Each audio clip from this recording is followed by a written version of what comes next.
Hello friends, welcome to my channel all about civil engineering. My friend Mane. Here I am giving video lectures on different subjects from the civil engineering. Today I am starting the lecture on engineering mechanics, also called as applied mechanics. Or here we will see the unit number one as per syllabus of SPPU, Savitribai Philip University. So here we will start with the introduction. What is meant by mechanics? So everybody know what is meant by engineering and what is meant by mechanics. So we'll start mechanics. If it is the branch of civil physical science which deals with the state of rest or motion of bodies that are subjected to action of forces. So mechanics is the branch of physical science which deals with the state of rest or motion of bodies that are subjected to action of forces. Due to action of forces, the motion of body will change. It remains sometimes. It may change. It will get a motion. So there are two states of body. One is the bodies which are in rest, which are at rest, and another is the bodies which are in motion. So we'll see what are there are three parts. First, mechanics of rigid bodies. So here rigid means the deformation or the deflection in the body is negligible, or it may be considered if body is ideal, its deformation is zero. So mechanics of rigid body. So we are not considering their deflection. Then mechanics of deformable bodies. So body with deformation after applying the force. And the third one is the fluid mechanics. It is study with the it is related with the fluids. And other first two are the studies related with the bodies or the any object which is not a fluid. Then mechanics of rigid bodies differentiated into two types. There are two different studies or two different branches of mechanics. First one is statics and another one is the dynamic. In static, we deals with the body which is at rest. We are considering the force, action of forces on the body, but body remains at the rest condition. And then, as far as the dynamics is concerned, this is the branch of engineering mechanics which deals with study of body which is in motion. So during motion, due to application of force, whatever study we will do, that study is called as the dynamics. Then basic fundamental principles, as everybody know, already we have studied this in the 12th, that is Newton's first law, Newton's second law, Newton's third law. We'll just revise it and we'll go further. The Newton's first law is everybody tries to be in its state of rest or of uniform motion along a straight line unless it is acted upon by a external unbalanced force. Means here everybody tries to be in its state of rest or uniform motion in straight line, unless it is acted upon by a external unbalanced force. If we are applying force, then only body will change its position. Then say Newton's second law, the rate of change of momentum of body is directly proportional to the force acting on it and takes place in the direction of force. Third law, every action there is equal and opposite reaction. So that will be the famous law of Newton's third law. Every action there is equal and opposite reaction. Then Newton's law of gravitation.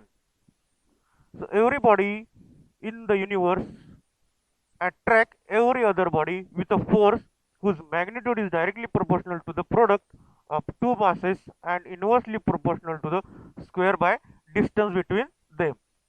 Already we have studied this Newton's law in physics in 12th. Then parallelogram law. First we will read the statement and then we will see in detail. In the next slide, we will see in detail this parallelogram law, law of transmissibility of forces, triangulation law, different laws. So if the two vectors are represented in magnitude and direction by the two adjacent sides of a parallelogram, their resultant is represented in a magnitude and direction by the diagonal of the parallelogram drawn from the common point. Before that, we'll study what is meant by scalar and vector. The scalar, the quantities are treated as scalar, those who are having only magnitude, not a direction. So here distance. Example, this is the scalar quantity. Vector. Vector means the quantities which are having magnitude as well as direction. So they are the vector quantities. The vector quantities example is force, displacement. Here distance and displacements are different. So what is meant by distance? Distance is whatever we travel from first point, second point, all the points whatever we travel, these are called as the distance. And what is meant by displacement? Displacement is the accurate distance between first, that is a destination, and end point. Destination point and end point. Exact distance between destination point and end point. Then law of transmissibility of force. Force can be transmitted from one point to another on its line of action without causing any change in the state of its motion.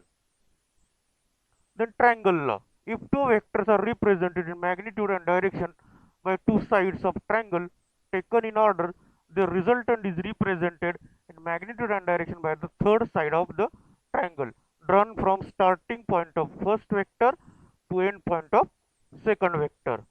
So let A bar, this is the sign we are showing vectors. B bar is the second vector. B bar makes an angle alpha with horizontal. So these two vectors. So first we will represent vector A, vector B, that is the alpha. Then the resultant is equal to R bar is equal to A bar plus B bar, that is the third side of the triangle drawn from here to here. Then polygon law.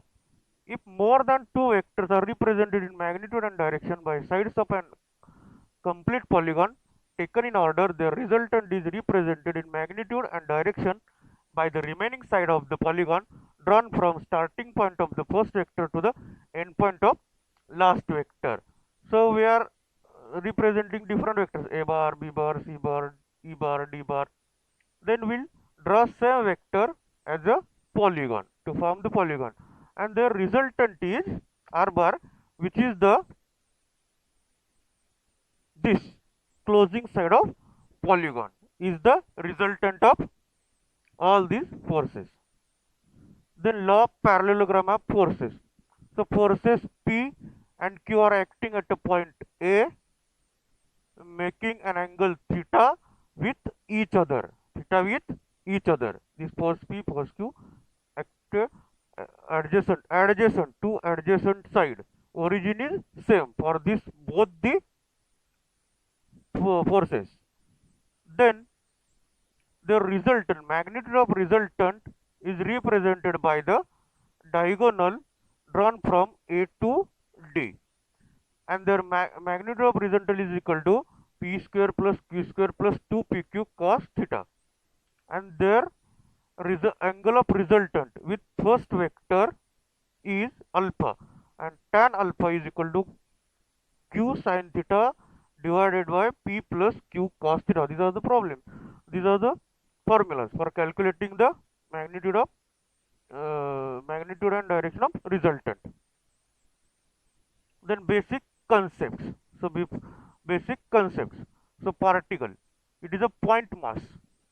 Then rigid body, it can be defined as combination of large number of particles in which all particles remains at fixed distance from one another before and after applying the forces.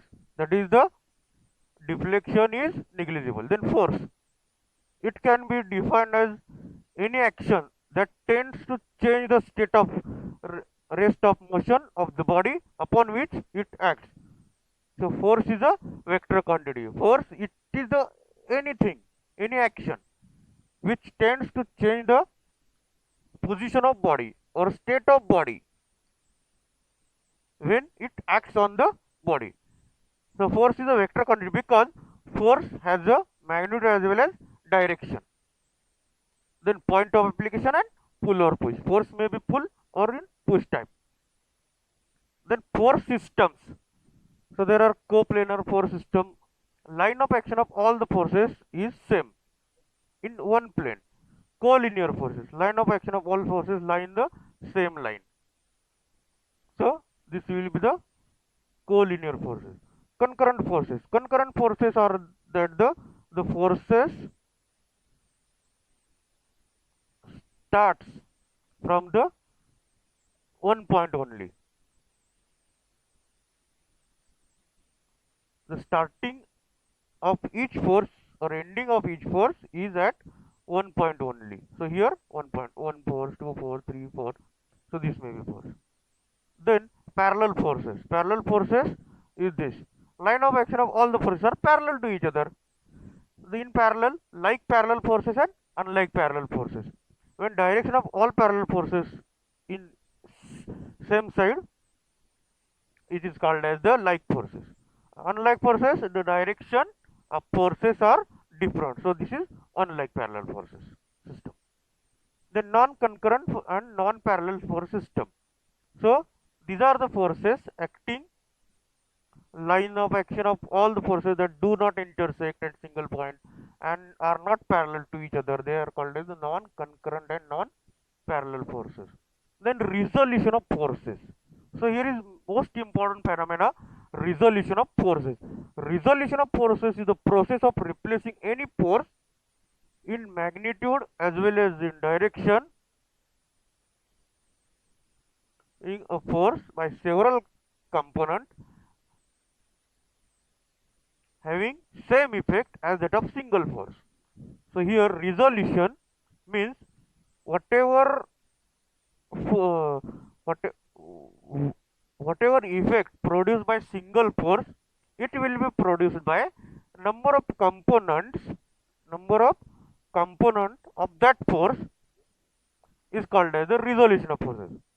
So here see a force is resolved into two component forces acting at a point along any direction by using law of parallelogram. So here O, this is R, so we will resolve R in one direction A and B. This force P and this OB as Q, OA as P. This force is P and this is the resultant.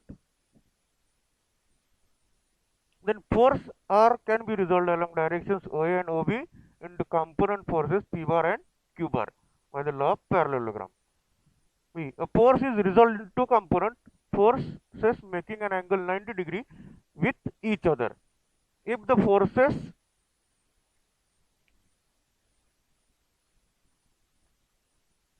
component forces are called a rectangular component of forces. So here, this is the force R which makes an angle theta with x axis.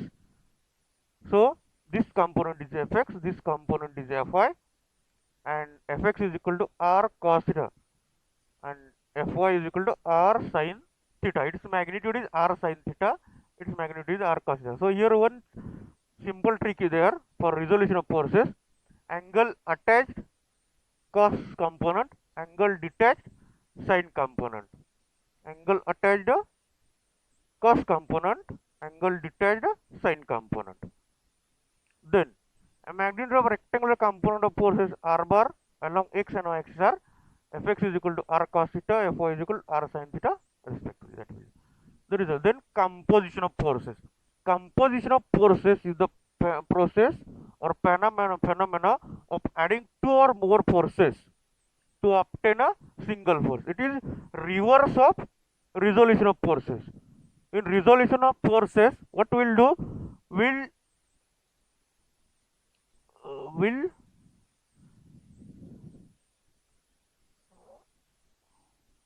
in resolution of forces, we will resolve that force into different components, number of components, more than one.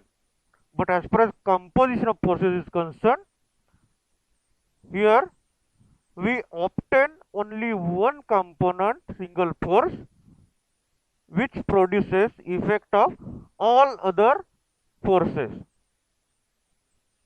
So understand here, what we'll do, if there is a body, if body acted by 3 to 4 forces, we'll calculate only one force which will produce same effect on the body as that produced by the different 4 forces. So that will be the composition of forces. So composition of force is the process of adding 2 or more forces to obtain a single force having same effect as that number of its component forces. This single force is called as a resultant of number of forces. So composition of concurrent force system, first resolve each force along x and y direction, then sum up components of forces along x direction, sum up component of forces along y direction, then magnitude of resultant R is equal to square root of summation fx square plus summation fy square. Then direction of resultant with respect to x axis will be tan alpha is equal to summation fy by summation fx. So here take the simple example. This is the coordinate system. This is one, first quadrant, second, third, and fourth one. So these F1, F2, and F3 forces are acting. So here F1x, Fy, F1y. So these are the components. F3, Fx. So his angle is given. Here angle is not given. So here we have just taken the example. Then summation. This is the resultant. So which makes angle alpha with x-axis. It is Rx is equal to summation Fx, Ry is equal to summation Fy. So this way, summation Fx, summation Fy, that is Rx, Ry, R is equal to square root of Rx square plus Ry square. So it is the square root of summation Fx square plus summation Fy square, and alpha is equal to tan inverse of summation Fy by Fx. So here alpha is this angle. How we are calculating? We are taking the slope of this line, that is the y by x. Then problem based on resolution and composition of forces. So determine the x and y component of each of the force shown. So these are the forces acting here. Angle is 45 degree. Here angle is 45, and here. So here 45, 28. This is 45, 24. 30, 40. They have given. So we need to calculate angles. Here this angle we need to calculate. This angle. F1 is equal to 106 Newton, F2 is equal to 102 Newton, F3 is equal to 200 Newton. Firstly we need to calculate angle. Then only we can resolve this force in Fx component and Fy component. Correct? So theta 1. Direction of force F1 with respect to x is equal to tan inverse 45 by 20. This is 58.11 degree. Same thing we are using. So this is the triangle. So this is the triangle, and we need to calculate this angle. This angle means this angle. So how we are calculating? Y by x. Tan inverse of y by x. 45 by 20. Tan inverse. So we'll get this angle. So angle attached a sine cos component, angle detached a sine component in resolution of forces. So F1x is equal to F1 cos theta 1, 106 cos 58.11 is equal to this. F1y is equal to F1 sin theta 1, 106 sin 58, that is 90 Newton. Then B, theta 2. So same way you calculate F2x, F2y. Then theta 3, F3x, F3y. Now here find value of second numerical. Find value of alpha if resultant of given three forces is parallel to the inclined plane. Also find corresponding magnitude of resultant. So this force is 400 Newton. This angle is alpha. This is body. So here the force is this is x-axis. This is y-axis. This is inclined plane. 20 degree to horizontal. Now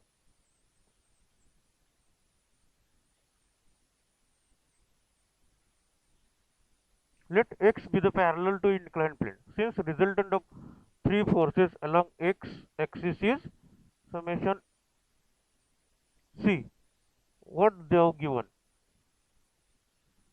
If resultant of given three forces, so force 1, force 2 and force 3. So force 1, force 2, force 3 is parallel to the inclined plane, parallel to the inclined plane. So resultant is parallel to the inclined plane. If resultant is parallel to the inclined plane, what we are considering? We are considering x be the parallel to the inclined plane. Since resultant of three forces along x axis is summation Fy is equal to 0, as we know. So after resolution of all the three forces with respect to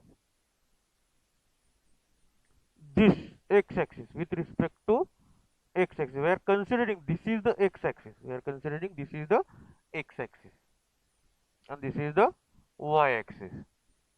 So resultant is parallel to x-axis means its y component is 0.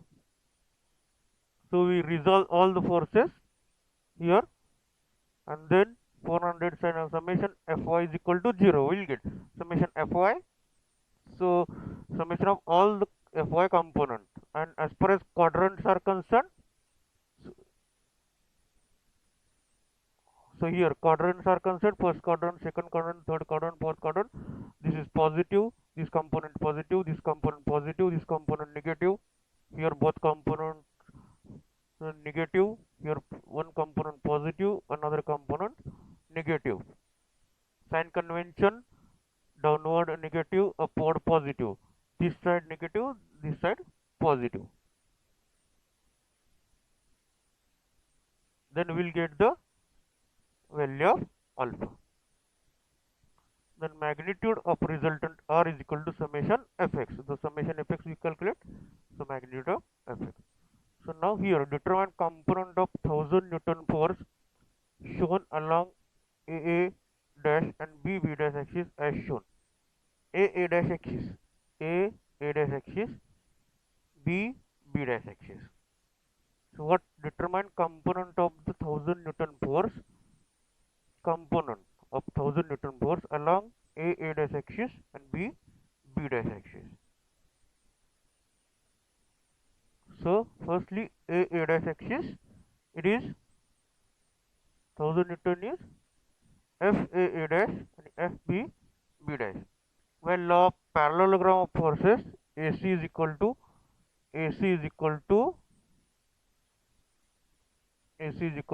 OB, and AO is equal to CB, that is the BC. So considering half portion of parallelogram, FVB dash, FAA dash and 1000 Newton. Applying sine rule. You know sine rule. What is sine rule? This side upon divided by sine of opposite angle opposite to that side. So AC divided by sine 30 is equal to AO divided by sine 90 is equal to OC divided by sine 60. So this way we'll get the value of FAA, A dash, FAA dash, then FB dash. Then next numerical. Resultant force R is equal to 400 Newton has two component forces P is equal to 240 and Q is equal to 200 Newton. As shown, determine direction of component of forces, that is alpha and beta, with respect to resultant forces. We need to calculate alpha and beta. Here also we will use the parallelogram law. So this is the free body diagram. We will show all the forces acting. So here we'll use the parallelogram law. then given data r is equal to p is equal to q. Theta is equal to alpha plus beta. By law of parallelogram, r is equal to square root of p square plus q square plus 2pq cos theta. Find the value of theta. Theta is equal to alpha plus beta.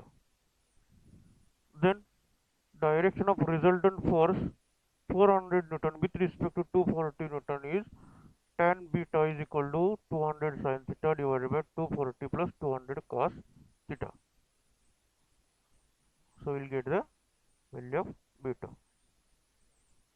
and alpha. Fifth, same way, you first solve yourself and then see its solution. Then movement. This is one of the phenomena from the engineering mechanics. So movement is nothing but it is a rotational effect produced by force at any point.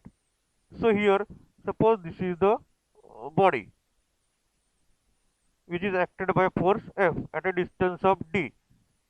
So movement at O due to this force is equal to force into perpendicular distance between these two. So F into d. Moment at O is equal to F into d, that is the force into perpendicular distance. So moment is nothing but it is the rotational effect produced by a force at any point. Then force into perpendicular distance between moment center and line of action of force. So here at point O, this moment M is equal to P1 into A. Whatever rotational effect produced by P1 at O is equal to P1 into A. That is clockwise. And as far as analysis problem or during solution problem, we'll consider this movement. Clockwise movement is positive, anti-clockwise movement is negative. Clockwise positive, anti-clockwise negative movement, negative sign will. Then movement is zero when either forces is zero or perpendicular distance is zero. If perpendicular distance is zero or either force magnitude of force is zero, then the movement will be the zero. When movement center is or lying on line of action of force, then the perpendicular distance is zero. If suppose this P force instead of acting here, it will be acted here, direct point O. So moment at point O is the P1 into perpendicular distance. As force acting at point only, perpendicular distance is zero. So moment is zero. Then graphical representation of movement. So here F is represented by vector AB. Vector AB is the force F. O is moment center. O is moment center, and here we need to calculate the movement due to this force. And D is the perpendicular distance between the center point and force. Then M moment at O is equal to F into D. Force, magnitude of force into D. Area of triangle AOB. Area of triangle AOB. Area of this triangle is equal to half into area. How we are calculating? Half into base into height. So half into F into D. So moment of force at point O is equal to F into D. F into D, which is equal to 2 into area of triangle AOB. 2 into area of triangle AOB.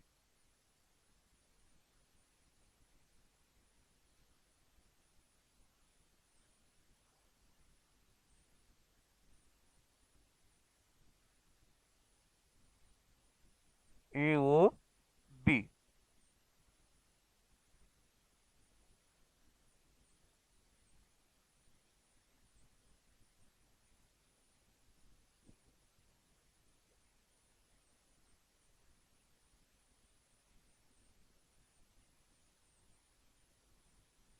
2 into area of triangle. FD is equal to 2 into area of triangle.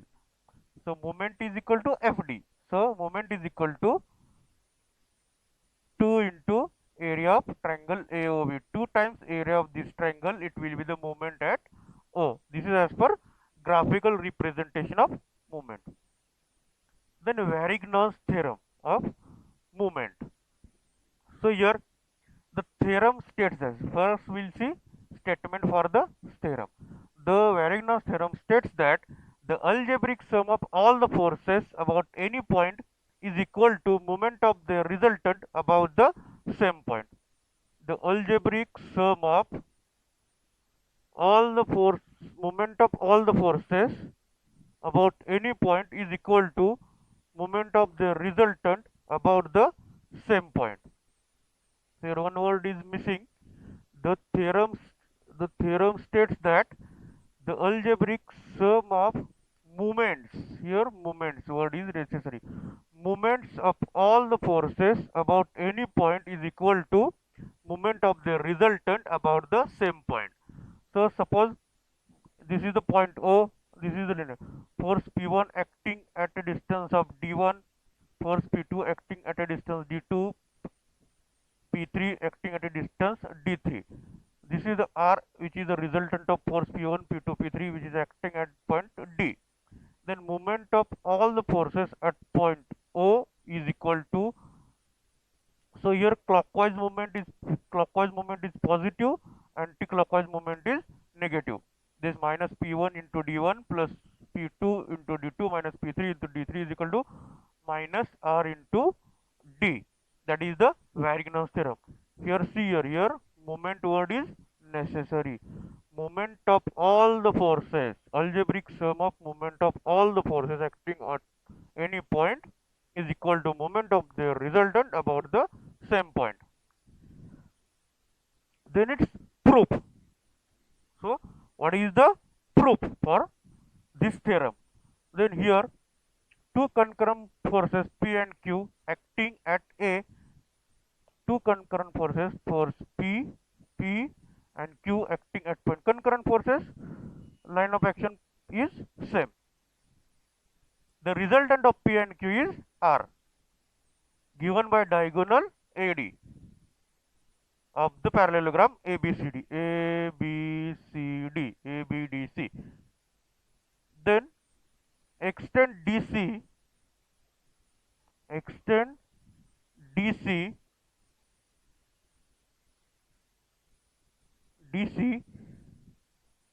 to O, origin O, which is considered as the moment center for all the forces. It is the moment center. We are considering moment center.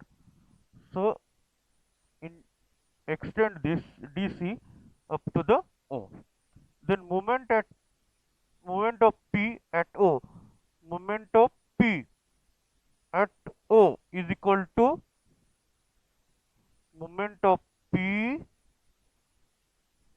at O is equal to MPO is equal to 2 times area of ABO, triangle ABO.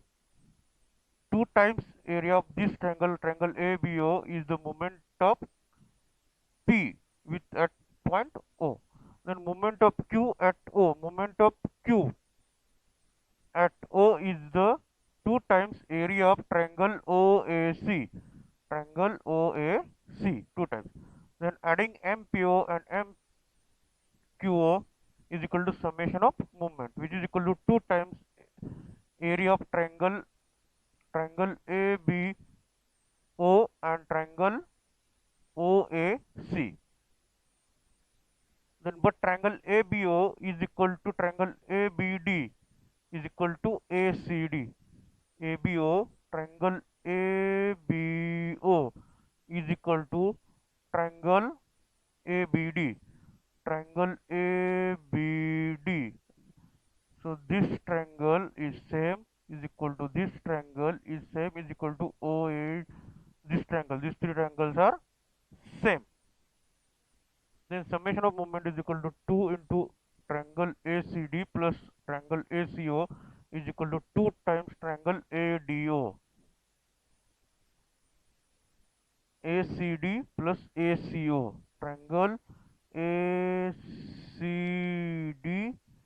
triangle ACD and ABO is equal to ADO. ACD, ACO. ACD, ACO is equal to OAD, this triangle. So this side plus this triangle is equal to this one.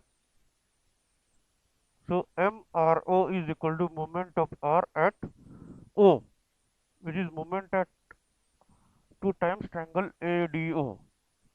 So MPO plus MOQ is equal to MO is equal to RO. So here moment at O due to R is equal to 2 times area of triangle OAD. OAD. So this will be the proof. Then couple. Couple is again one of the phenomena in mechanics, that is the two equal, opposite and parallel forces having different line of action are said to form a couple.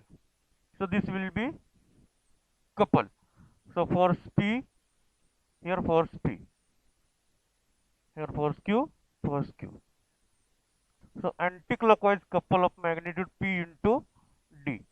This is clockwise couple. So this will move in this fashion. This will move in this fashion. This couple will move in the two equal, opposite and parallel forces having different line of action are said to form a couple. So this is anti-clockwise couple. This is clockwise couple due to the force Q. This is anti-clockwise couple due to the force P. Then moment of couple about any point is equal to the product of force and perpendicular distance between force, that is M is equal to P into D. Then moment of couple is independent of the distance of the point O about which moment is taken. Couple is always constant. The force is couple means two equal and opposite forces. Then composition of general force system. So coplanar general force system consists of several non-concurrent and non-parallel forces acting at different points in a plane. Method for obtaining resultant of general force system is 1. Magnitude of resultant, resolve each force along x and y axis. Then Rx is equal to summation fx, Ry is equal to summation fy. Magnitude of resultant R is equal to square root of summation fx square plus summation fy square. Direction of resultant with respect to x axis is equal to alpha is equal to tan inverse summation fy by fx. The numerical based on the moment, couple and equivalent force couple system. First, determine the magnitude and direction of sense of the resultant moment of the force about point P. About point P, we need to find the magnitude of moment due to these forces. Force 260 Newton, 400 Newton, right? So here, this 12, this side is 12, this side is 5 is given. So we will calculate this angle. This angle is given 30 degree. So we need to calculate this angle by using this equation. Y by x, tan inverse of y by x, tan inverse of 12 by 5 will get this angle. So distances are given. So we will resolve this force in y direction as well as x direction. This force also y direction as well as x direction. And we will take the moment of all these forces at point P. So here given data F1 is equal to 60 Newton, theta is equal to tan inverse of 12 by 5 is equal to F2 is equal to 400 Newton, theta 2 is equal to 30 degree. To find magnitude and direction of resultant moment at point P. So moment of 260 Newton force about point P is equal to firstly moment due to this y component, this x component. So this component means this component into distance 3. It is the anti-clockwise, so negative. So this will produce this component into 2, 3 and this component into 2. So all are anti-clockwise movements, so they are the negative sign. Then moment of 400 Newton about point P. So moment of force,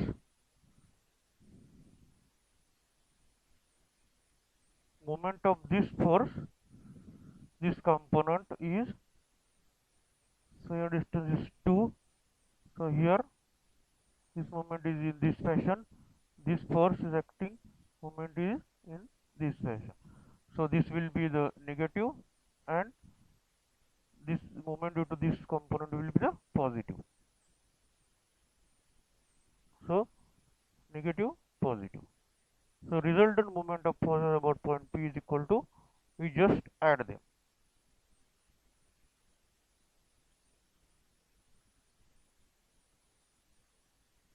So this 780 minus 780 and plus 2371. So 2371. Then replace the couple. Second problem, replace the couple of force shown by a single force F applied at point D. Locate D by determining the distance B. So replace the couple and force shown by single force F. So force system 60 Newton. Here is one force. Here is also another force. So now given rate of force 300 Newton at angle 20 degree. Moment of couple 60 Newton meter. This is the moment. This is moment of couple. Moment of couple is given 60 Newton meter.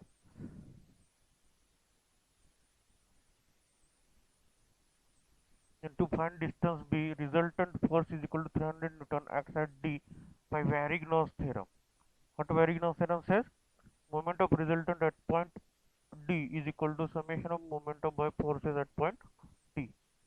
So the moment of, will calculate moment of all the forces at point D. So due to 3, this distance we need to calculate parallel distance. 300 into 0 is equal to 300 into B cos 20 degree minus 60. So it will be B, value of B. Then solve this problem also. First you solve it yourself and then check the solution. Then centroid.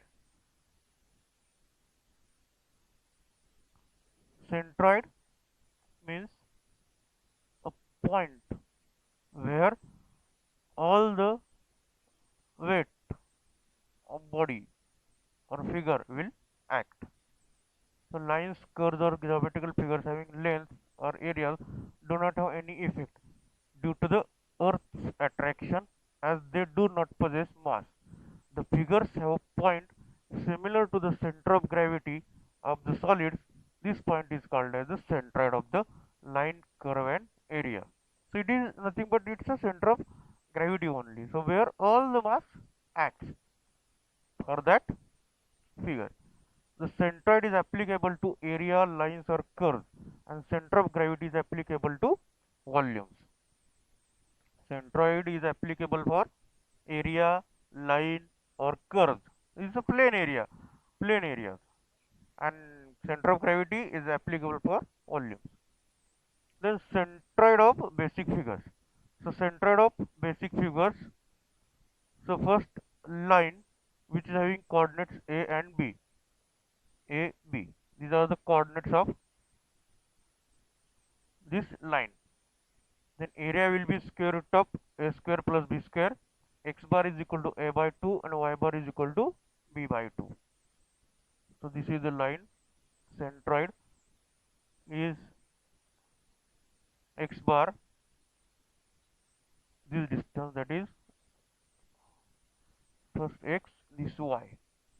This is A by 2 and this is B by 2. This is A, this is B.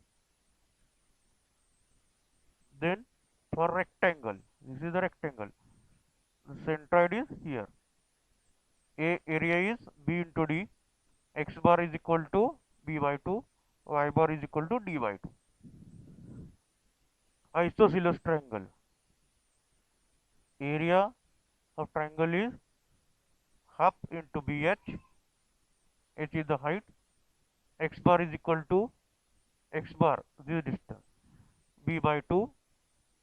Y bar is equal to h by 3 from the bottom. H by 3 from the bottom. Right angle triangle. Area is equal to half h into b. X bar is equal to b by 3 from this side. B by 3 from this side. And y bar is equal to h by 3 from this side. H by 3 from this side, perpendicular side. Then circle. As far as circle is concerned, this is the center of the circle. A is equal to pi r square. X bar is equal to r. That is the radius of that circle. Y bar is equal to also radius of that circle. Semicircle. Area is pi r square by 2. Because semicircle, it is half circle. X bar is equal to r radius. Y bar is equal to 4r divided by 3 pi. Y bar is equal to 4r divided by 3 pi from the this. Quarter circle. For quarter circle, area is equal to pi r square by 4. Quarter circle is where dividing circle in part 1, part 2, part 3, part 4. One part of from the 4. So area is pi r square by 4. X bar is equal to 4r by 3 pi. 4r by 3 pi. Y bar is also 4r by 3 pi. 4r by 3 pi. 4r by 3 pi. Then circular sector. So circular sector. This is the radius r. A is equal to r square into alpha. Alpha is the angle of this angle. This is the x-axis. This is y-axis. So half part of the circular sector, half part here. X bar is equal to 2r sine alpha divided by 3 alpha, and y bar is 0 here. X bar, y bar is 0. Then semicircular arc. X bar is r, y bar is 2 pi by r. Then quarter circle arcs. Quarter circle arc. Same thing. So thank you for watching the video. If you like the video, please do share it and subscribe the channel for more such fruitful videos. So here again I am giving you some links how to solve the problems based on the resolution of forces, composition of forces, centroid. All links I will be sharing through this video at the description of this description statement at this video. In the next video, we will learn second topic or some say phenomena from the second unit of the engineering mechanics. Thank you for watching the video. If you like the video, please do share it and subscribe the channel